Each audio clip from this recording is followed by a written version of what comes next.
Hoje eu vou trazer uma lição do que eu aprendi e mudou a minha maneira de ver o dinheiro de uma maneira mais ampla. E essa é uma das lições que eu aprendi dentro dessa vida inteira. E aí vamos falar então de um livro que mudou a maneira como eu enxerguei depois que eu comecei a faturar mais de 15 mil reais, que chama O Homem Mais Rico da Babilônia. Quando você começa a ganhar dinheiro, ou quando você começa a fazer dinheiro, um dinheiro que não está muito na sua mão, que você não está muito acostumado, você começa a desaforar o dinheiro, que é aquilo que eu falo, que você começa a achar que tem muito dinheiro e pode gastar com qualquer coisa. Só que na real, você vai precisar mudar a maneira como você lida com o dinheiro e como você lida com o recurso. E aí eu li pela primeira vez O Homem Mais Rico da Babilônia. Eu não sei se você já leu esse livro, mas já fica aí a indicação de um excelente livro que trata exatamente sobre dinheiro. E basicamente o que ele fala é que muitas das vezes, pelas escolhas que nós fazemos com o nosso dinheiro, nós continuamos com vida de rico e história de escravo. O que isso quer dizer? Às vezes nós lidamos com o nosso dinheiro como se ele fosse algo que não tem valor num lugar. A gente lida como se ele fosse usado para gastar, para desfrutar da vida, para consumir coisas. O que, na verdade, você precisa aprender a comprar a sua liberdade com o dinheiro que você tem. E aí, quando você vai decorrer no livro do Homem Mais Rico da Babilônia, você começa a ver que ele começa a comprar a liberdade dele guardando dinheiro, né? Evitando gastos desnecessários. Eu lembro que nessa época eu comprei um produto que na loja custava, por exemplo, R$ 800, porque eu tinha dinheiro para pagar e eu podia fazer sem pagar, sem olhar preço, e eu comprei. E aí, quando eu cheguei em casa para ver esse produto, se eu comprasse em outro lugar, ele custaria R$ 200. E essa lição me veio na cabeça que eu estava jogando meu dinheiro fora pela sensação de achar que eu poderia gastar de maneira louca e sem medida, e sem controle, sem nada. E aí esse livro começou a me trazer uma clareza de que o dinheiro ele não serve simplesmente para a gente construir coisas, comprar coisas. Ele serve para você comprar a sua liberdade. E a sua liberdade de tempo, a sua liberdade de escolha, a sua liberdade de dizer sim, a sua liberdade de dizer não para um cliente, dizer não para um lugar e de fazer escolhas mesmo. Quando você começa a gastar o seu dinheiro de maneira pipa voada, tá dentro desse negócio, você começa a entender que isso é o jeito mais fácil de depois que você construir um lugar nessa vida, você ficar pobre de novo. É o que acontece com muitas pessoas que ganham muito dinheiro na vida, mas ela não construiu um lugar, ela não mudou aqui, ó, a cabecinha dela. Não mudou. Então o que ela faz? Ela gasta mais do que ganha, ela tem que provar, ela mete os pés pelas pernas, as mãos pelas pernas, quer dizer, a perna pela mão ou a mão pela perna, não importa, você entendeu? E ela começa a achar que aquilo ali. Então, ela ganha 5, ela gasta 5. Ela ganha 10, gasta 10. Aí ela começa a descobrir que nem sempre ela vai ganhar 10 no nosso mundo que empreende. E aí, quando ela ganha 5, ela está desesperada. Por quê? Porque ela não sabe lidar com o dinheiro. Ou seja, viver um padrão abaixo do que ela deveria ter para ela chamar o que eu chamo de construir a sua liberdade financeira. E a liberdade financeira, ela é muito louca, porque depende muito do que você consegue ver o que é liberdade financeira, de quanto você pensa no seu padrão de vida daqui, sei lá, daqui a 5, 6 anos. Então, quando eu li esse livro, eu comecei a entender que o fato de eu ganhar dinheiro, de fazer dinheiro, e a gente perder um pouco da noção desse valor, ele não era um lugar que eu deveria desaforar o dinheiro. Né? Que o fato de eu ter recurso não quer dizer que então agora eu tenho recurso, eu vou gastar milhões de dinheiro. Não. Eu precisava saber, entender que esse dinheiro ele tinha um lugar na minha vida. E é um lugar de comprar minha liberdade financeira. E liberdade de escolha. Quando você não tem um caixa, quando você não tem investimento, quando você não está criando patrimônio, você fica muito vulnerável a mercado, muito vulnerável a situações. E eu tive que mudar algumas percepções. Eu quero trazer essas percepções para você. Eu sempre vou anotar algumas coisas importantes aqui no meu celular para poder conversar com você com base no que eu falei. Primeiro, você precisa aprender que antes de você trocar o seu dinheiro para provar para alguém que você tem dinheiro, você deveria guardar esse dinheiro em algum lugar. Você pode começar num investimento pequeno.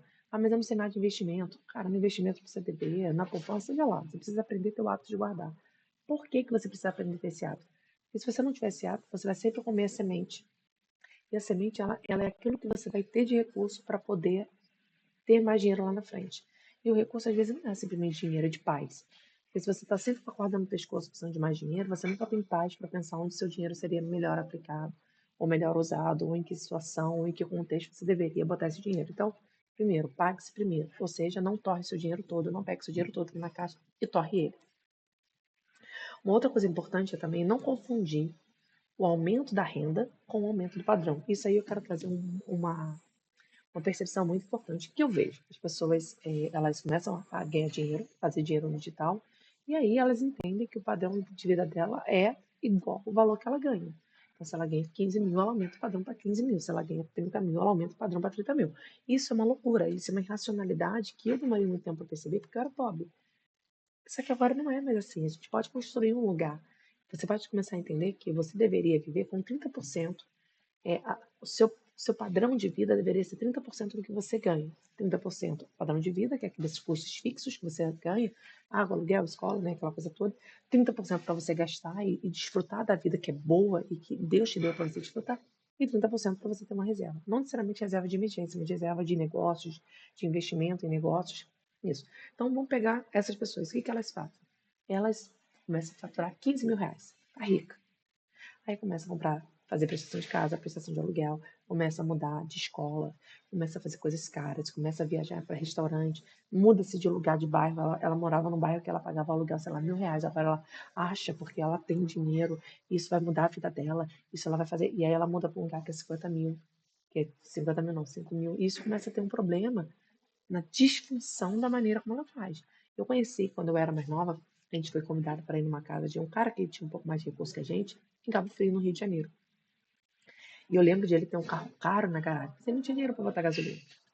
É esse o contexto. É o cara que, para dizer para os outros que tem dinheiro, começa a comprar coisas e, ao invés de a pessoa criar uma liberdade financeira neste lugar, ela começa a criar uma dependência exclusiva daquele dinheiro e começa a ter a corda do pescoço o tempo todo. Então, uma das coisas que você precisa entender é ganhe mais dinheiro, mas não aumente seu padrão de vida. É claro que existe, eu estou falando aqui, mas existem coisas que são inegociáveis. Cara, por exemplo, sei lá, às vezes a escola que seu filho tá, ou às vezes o tipo onde você mora, às vezes você mora num lugar que você não quer morar. E, cara, isso aí não é aumentar o padrão de vida, entendeu? É sair da miséria, entendeu? Não é aumentar o padrão de vida, é aumentar a dignidade, é diferente. O que é aumentar o padrão de vida? Eu tenho um carro que funciona, que ele é útil, que ele tem tal valor, e eu quero agora um carro caro, porque eu quero dizer que eu tenho um carro caro, que eu posso comprar um carro caro. Uma coisa muito comum que eu via na minha adolescência, gente ganhando bem menos do que talvez meu marido ganhava, comprando produtos caros, que consumiu o salário todo. Isso é aumentar o padrão de vida. Isso é a necessidade de aprovar que é alguma coisa para alguém. Ninguém olha sua conta bancária. Muitas vezes a gente olha o cara e fala, nossa, ele deve ser bem sucedido. E às vezes você não sabe quanto o cara está quebrado. Então, tenha uma visão mais a longo prazo do seu dinheiro, não a curto prazo. Ganhe o máximo de dinheiro que você puder fazer, faça o máximo de dinheiro, mas sem aumentar o seu padrão de vida. Isso quer dizer que você não vai viajar? Não, você vai viajar. Você vai viajar, mas assim, a viajar não é o padrão de vida. Se amanhã você não puder viajar, tá de ok. Mas o que é o padrão de vida? É a casa que você mora, é o plano de saúde que você tem, é a escola que as crianças estudam, é o tipo de alimento que você come. É claro que existe, quando a gente sai da miséria, que eu falo quando a gente sai da pobreza, existe aquele lugar que é o padrão de vida só para ostentar alguma coisa. Quem muito ostenta, pouco desfruta e pouco prospera no lugar do tempo. As pessoas falam, mas a vida é aqui, a vida só acontece uma vez. Isso é verdade, a vida acontece só uma vez. O problema é que se você não morrer antes de você envelhecer, você vai descobrir que a vida acontece só uma vez mesmo. E tudo aquilo que você criou e não criou no futuro vai chegar. Porque a vitalidade diminui, a força diminui. Se você não tiver um patrimônio, o que a gente chama de patrimônio? É um valor acumulado que você possa manter ao longo do tempo, entendeu? Seja investindo, seja em ações, seja em negócio, seja em algum lugar. Pode ser em casa, não importa, mas que você possa fazer daquilo render quando você não tiver mais vitalidade, quando você não tiver tanta força para trabalhar com a forma que a gente tem hoje. Então, cuidado com o padrão de vida, cuidado para alguém ficar te dizendo, troca de carro, você ganha 30 mil, troca de carro, você ganha 50 mil, troca de carro. Cuidado com essas vozes que muitas das vezes parece uma voz bacana, mas na verdade ela é uma voz para lamber o seu dinheiro. Lamber o dinheiro que você está construindo. Tenha a mentalidade de que você vai usar o seu dinheiro, desfrute do dinheiro que você tem, mas também guarde dinheiro para que você possa construir futuramente, e esse futuro chegando, uma liberdade financeira. E aí, falando sobre liberdade financeira, o livro fala sobre fazer o dinheiro trabalhar para você, né? Que é a questão dos investimentos, seja um negócio que você vai ter. Então, se você gasta todo o seu dinheiro, você não tem esse lugar e você não tem a sua paz para trabalhar para você. Uma outra coisa também que o livro fala que me marcou muito é o fato de você ouvir conselhos de pessoas que têm resultado nesse lugar. Não adianta eu ouvir o conselho, por exemplo, do meu pastor, se ele não é empresário, nesse caso. Não adianta eu ouvir o conselho de uma pessoa que não emagreceu, como emagrecer, ou que não tem sucesso, como sucesso que eu tô falando no seu ponto de vista, tá? Dentro do que você acredita. Não adianta ver uma pessoa que ouve o conselho de uma pessoa que é alcoólica e que ela atribui isso a sucesso, se não é esse tipo de sucesso que eu tô procurando. Então, o que você precisa ter clareza é que é, você precisa construir algo que te dê uma liberdade de escolhas. Senão, você simplesmente é o cara que ganha muito, mas é trabalho do seu próprio escravo. Você é escravo do seu próprio trabalho. A diferença é que você não tem todos os direitos e não pode tirar férias. E é muito comum no nosso mercado as pessoas não tirarem férias, porque elas estão sempre tendo que fazer mais dinheiro, mais dinheiro, mais dinheiro. E aí a vida acontece enquanto elas estão acumulando mais dinheiro e a vida acontece. Eu tive uma experiência muito legal. Eu tive na casa de uma pessoa. E aí, quando eu estive na casa dessa pessoa, o que que aconteceu? A casa era linda, linda. Pensa aquelas casas bonitas que você fala, nossa, quando eu morar, talvez eu moraria nessa casa linda. Só tem um detalhe que eu acho que é importante você saber. A casa era linda, muito legal. Meus filhos, meus sobrinhos tomaram banho nessa piscina. Cara, um dia maravilhoso. Só tem um detalhe: os filhos dela cresceram. E não tinha ninguém para aproveitar aquele momento. Então, isso quer dizer o seguinte, que você também precisa tomar cuidado para você construir coisas, ter experiência no momento que precisa, porque quando meus filhos não morarem mais comigo, eu também não preciso de uma casa tão grande. E aí eu tô construindo para ter uma casa grande quando eu for, sei lá, quando meus filhos não morarem mais comigo. Então é esse equilíbrio sobre quando que eu construo algo que é importante e quando que eu construo algo que tem valor. E quando eu estou disposto a pagar por esse valor. E eu tomei uma decisão. Eu não vou morar numa casa grande quando eu for velho. Quando eu estiver mais velho, eu quero morar numa casa grande, onde isso foi importante porque eu preciso. São as crianças terem experiência. Isso é diferente. E você poder ver desse lugar faz sentido também dentro do seu negócio. Então, o que eu quero deixar para você hoje nesse vídeo é que a vida não é sobre dinheiro, mas a vida também não é sobre a ausência dele. É sobre construir liberdade. E liberdade também são escolhas. Não necessariamente liberdade só de dinheiro, mas liberdade de escolhas. De você escolher um bom restaurante, você não escolher um bom restaurante, de você aceitar, ai, Karen, então você fica fresca? Não. Quando eu saio com a galera, eu saio com a galera, eu tô com a galera, eu tô escolhendo a galera e não o restaurante. Você entende a diferença? Às vezes eu tô escolhendo a galera, não o restaurante, não a comida. Mas quando eu posso escolher a comida, eu preciso também poder escolher esse lugar. E não ficar à margem desse lugar. Isso quer dizer que você vai pegar todo o seu dinheiro e vai gastar? Não. Mas você precisa aprender também, começar a fazer um patrimônio, uma reserva, seja de emergência, não seja de uma emergência, seja simplesmente pelo fato de você estar construindo algo que você pode te dar uma segurança de renda passiva. O que é renda passiva? É quando você põe, sei lá, o dinheiro num lugar e ele vai te dar um dinheirinho, por exemplo. E você pode fazer essa construção. E não simplesmente achar que porque você está faturando 15 mil reais, que isso é todo o dinheiro do mundo. E não gastar os seus 15 mil reais. Às vezes eu vejo, eu tenho uma pessoa que ela ganhava 5, hoje ela ganha 10 e ela é enrolada. Por que ela é enrolada? Porque ela aumentou o padrão de vida dela. Você precisa tomar cuidado para você não aumentar o padrão de vida em lugares que não são importantes ou não são conceitualmente importantes. Volto a falar. Às vezes você mora num lugar em que é perigoso. Mudar para um lugar melhor não é aumentar o padrão de vida. É ter dignidade, é diferente.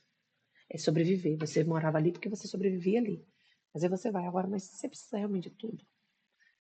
Você precisa de um carro caríssimo. Talvez você precise para esse negócio, beleza, mas se você não precisar, não faz sentido. Você tem que fazer as contas. É começar a não desaforar o dinheiro. Sabe, você precisa não desaforar o dinheiro. É fazer conta. Você vai no restaurante, vale a experiência, mas tem coisa que não vale o preço que você vai pagar. Nem só se o ambiente fizer sentido. Às vezes você quer acessar um outro lugar, você quer estar num outro ambiente, entender umas coisas. Ótimo. Mas tem coisa que não vale a pena. Tipo, não vale a pena, na minha concepção, comprar um caderno que custa 30 reais só porque tem uma foto do Mickey. Isso é desaforar o dinheiro, por exemplo, para minha concepção. Por exemplo, às vezes não vale a pena para mim comprar, sei lá, o iogurte mais caro, que tem 50 milhões de aditivos, em vez de comprar fruta. Isso também para mim é desaforar o dinheiro. Ou eu vou dar, sei lá, 30 reais numa caixa de sucrilhos se eu posso dar uma alimentação muito melhor para as crianças, rica em fruta, nutrientes. Isso também é desaforar o dinheiro. Sabe que eu não compro sucrilhos, mas eu quero que você entenda o conceito disso. Como eu fiz errado. Eu fui lá, era uma proteína que eu precisava tomar, não olhei o preço, falei, cara, vou comprar. E o mundo que se cresça, se exploda. Isso é desaforar o dinheiro, isso é você não ter a clareza desse lugar. Não desafora o seu dinheiro. Seu dinheiro, ele é seu amigo. Saiba onde você vai botar ele. Ele não é seu inimigo. Coloque ele nos melhores lugares. Aplique ele nas melhores ofertas, seja por experiência, seja por não experiência. E construa e ponha seu amigo, que é o seu dinheiro, né, no lugar certo.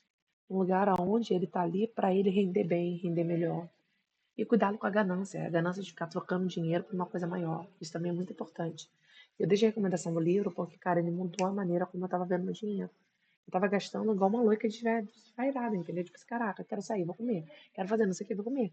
Tá, e vou comer, vou fazer, vou fazer, vou fazer, não importa. Como diz no filme, uma torta, né? Mas na verdade importa, porque o dinheiro, ele existe para trabalhar para você. Se você não está conseguindo botar o seu dinheiro para trabalhar para você, nem que seja um pouquinho de trabalho, você é escrava dele. Você é escravo dele. E isso faz com que você tenha seríssimos problemas lá na frente. Porque aí você tem outras questões de aceitação e tudo isso. E aí quando vier uma crise, que todo mundo passa crise porque a gente tem invernos, você vai estar numa situação delicada. Então, use o dinheiro a seu favor para construir uma liberdade, mesmo que seja aos pouquinhos, financeira. Não torre seu dinheiro todo, não coma a semente toda, não faça isso.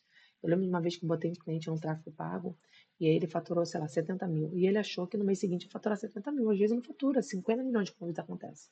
E ele resolveu que era a hora de fazer cursos, de aumentar a empresa. E aí, na verdade, o dinheiro não veio. Quando o dinheiro não veio, você vai estar pior do que quando você faturava menos. Por quê? Porque você criou uma expectativa, você fez contas para essa expectativa e agora você tem um problema.